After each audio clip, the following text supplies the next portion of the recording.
ऐसे क्यों हो? विमल बहुत परेशान था। उसे समझ नहीं आ रहा था कि वो इस परिस्थिति से कैसे निपटे। वो अपनी माँ को बहुत चाहता था, किंतु उसकी पत्नी और बच्चे उनसे बहुत दूर भागते थे, क्योंकि उसकी माँ की एक आँख नहीं थी, साथ में उसकी कमर झुकी हुई थी। वैसे वो अपना काम खुद कर लेती थी, किंतु फिर भी वो उनकी पत्नी और बच्चों को पसंद नहीं थी। दादी, आप ऊपर के कमरे में जाओ, मेरे दोस्त आ रहे हैं, विमल के बेटे ने बड़ी बेरुखी से कहा। पर बेटा, मैं तो बहुत दूर बैठी हूँ। नहीं, आप यहाँ मत रहो, मेरे दोस्त चिल्लाते हैं। क्या हुआ अखिल, क्यों चिल्ला रहे हो? विमल की पत्नी किचन से चिल्लाते हुए कहा। देखो ना माँ, दादी यही ड्राइंग रूम में बैठी है, मेरे दोस्त आने वाले हैं। अखिल अपनी माँ को शिकायत करने लगा। माँ जी, आप ऊपर चली जाओ, क्यों हम लोग को शर्मिंदा करवाती हो? बेचारी सरस्वती चुपचाप ऊपर जाने लगी। कमर झुकी होने के कारण उन्हें ऊपर जाने में दिक्कत हो रही थी, किंतु वो बहुत ताकत के साथ ऊपर वाले कमरे में चली गई।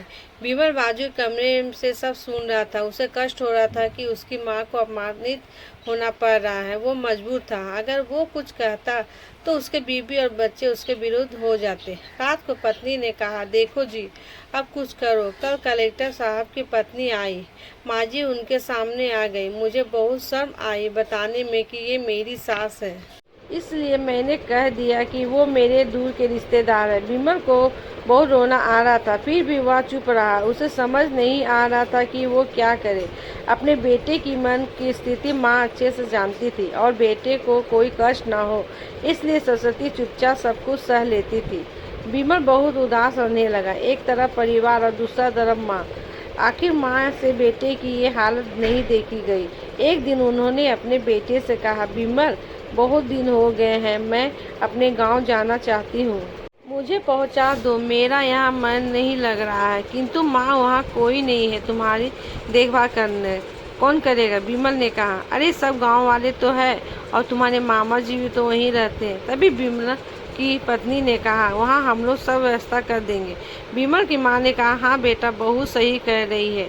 विमल जानता था कि गांव में माँ की देखभाल करने वाला कोई नहीं है, लेकिन अपनी पत्नी के जिद की वजह से वो अपनी माँ को गांव छोड़ने के लिए मजबूर था। माँ को गांव छोड़कर आते वक्त उसे रोने आ रहा था, और अपनी बेबसी पर गुस्सा भी आ रहा था, किंतु परिवार और पत्नी समाज ने उसके मनोभावी की दवा दिया था, और वह सुकून की सांस लेने लगा। कुछ दिनों बाद उसके चाचा जी, जो अमेरिका में रहते थे, वो आने वाले थे। जब विमल छोटा था, उसके पिताजी जिंदा थे तभी आए थे, और उतने सालों बाद अब आ रहे हैं। सब बहुत खुश थे। अमेरिका से उसके डॉक्टर चाचा आ रहे थे।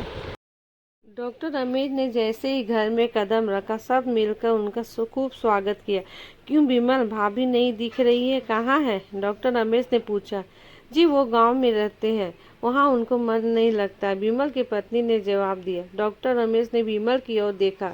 विमल ने अपनी नजरें झुका लिए। डॉक्टर रमेश समझ गए। उन्होंने कहा, कल हम सब गांव चलेंगे भाभी से मिलने। दूसरे दिन सभी लोग गांव पहुंच गए और देखा कि सरस्वती जी को बहुत तेज बुखार है। वो पलंग पर असहाय पड़ी है। डॉक्टर रमेश दौड़कर उनके पास गए और उनके पैर छूकर रोने लगे।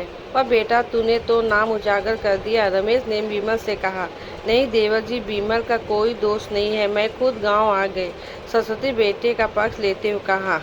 मुझे सब पता चल गया भाभी, आप चुप रहो। क्यों बहुत, तुम्हें अपनी सास की बिल्कुलता पसंद नहीं है? समाज में तुम्हें नीचे देखना पड़ता है ना, रमेश जी कामनी से कहा। और बेटा, तुम्हें शायद मालूम नहीं, बचपन में जब तुम 1 साल के थे तब तुम छत से गिर गए थे, और तुम्हारी एक आंख फूट गई थी, और तुम्हारी रीढ़ की हड्डी में भी समस्या आ गई थी।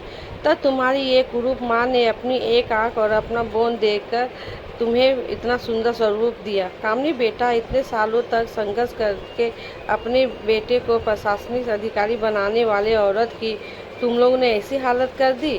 तुम लोग को भगवान भी कभी माफ़ नहीं करेगा। डॉक्टर रमेश की आंखों में आंसू बह रहे थे।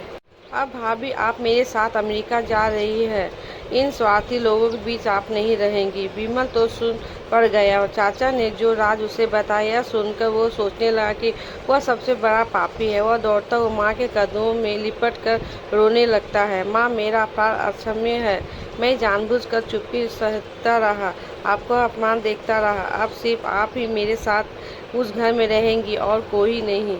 विमल गुस्सा भरी नजरों से अपनी पत्नी और बच्चों को देखते हुए कहा। कामनी को भी बहुत पछतावा हो रहा था, किंतु उसकी हिम्मत नहीं हो रही थी कि वो सास से आंखें मिलाए। सास उसकी मन स्थिति को समझ गई। उसने कामनी को प्यार से अपने पास बुलाया और विमल को डांटते हुए कहा, खबरदार, जो मेरी बहू को मुझसे दूर करने की कोशिश की तो तुम्हें घर से बाहर निकाल दूंगी। कामनी और बच्चों ने सरस्वती के पैर पर गिर कर माफी मांगी और माँ के हृदय ने सबको माफ कर दिया।